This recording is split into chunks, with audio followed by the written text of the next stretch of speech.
Doctor, you hit on the third leading cause of death in the United States, and I'm sure most of us could figure it's either heart-related or cancer or diabetes, things like that. Can you clue us into what that is and why? Yeah, okay, and thank you for asking that, because this is the 10,000-pound gorilla in the room that nobody's talking about. The third leading cause of death, as published in the Journal of the American Medical Association, is MD-directed treatments. This means you go to a medical doctor, an MD. He gives you a treatment and you die from it. According to the United States Department of Health and Human Services, 15,000 Medicare patients a month are killed by MD treatment, and nobody goes to jail. A handful of terrorists fly 2 planes into the Twin Towers. 3,500 people die, and we go to war. But 15,000 people a month are killed by medical doctor treatments, and we don't bat an eyelash. This is because we have been, I don't want to say brainwashed, that's not the correct term, but we have been, for the last 100 years, kind of led into this false belief. You know, I think it was Marcus Welby that started it, that the medical doctor is king and knows everything about everything.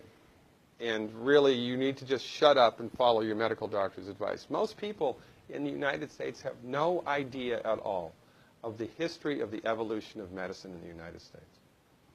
In the early 1900s, it was a relatively level playing field between the chiropractors, the osteopaths, the homeopaths, and the MDs. In 1915, 1920, there was something called the Flexner Report. The Carnegie Corporation funded this man named Abraham Flexner. He went all around the country, and he went on stagecoach and train and horseback. This was before the interstate highway system, right?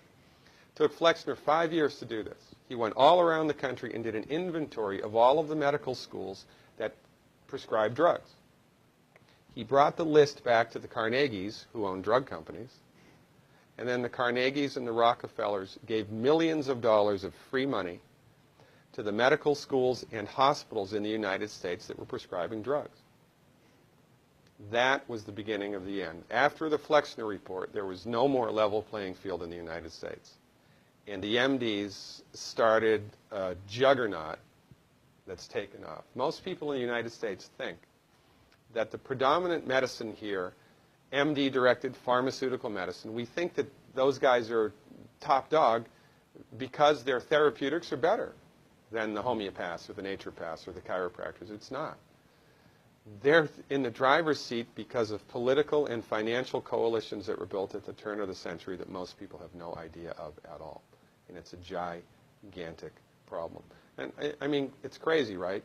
It's the third leading cause of death.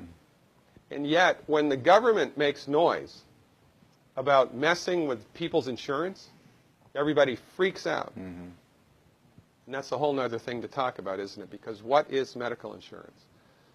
When you buy medical insurance, what are you doing?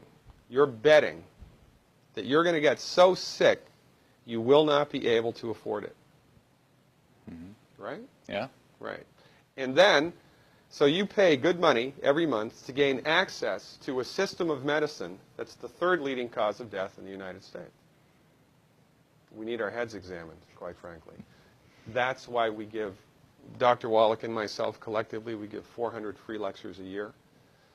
And we're building a grassroots network because people don't know this. I mean, people, I come to my lectures and they look at me and say, couch potatoes live longer? Medical doctors, the third leading cause of death?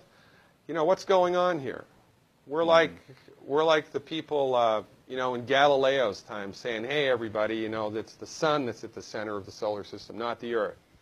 Well, hey, everybody, the Earth is round, it's not flat. Or, hey, everybody, slavery's a bad thing. Right? This is we have a social agenda here. Why do we have a social agenda? Because people are suffering needlessly. You wouldn't believe, as God is my witness, you would not believe the things that I've seen people recover from in holistic medicine. The body's ability to fix itself is remarkable. And most of the time, all that the body needs to do that is the raw materials that it needs to do that. And we need to stop eating food that's hurting the body. You know, if you put diesel fuel in an unleaded engine, even if it's a brand new Ferrari, it's going to run like crap if it runs at all. And there's nothing wrong with the car, it just had the wrong fuel. It's the same with the human body. You give the human body the raw materials that it needs, clean up the diet, Superman, Superwoman. And you know, if you don't get to super status, then at least your blood pressure normalizes, at least your arthritis goes away, at least your anxiety and panic attacks go away, and you can sleep through the night.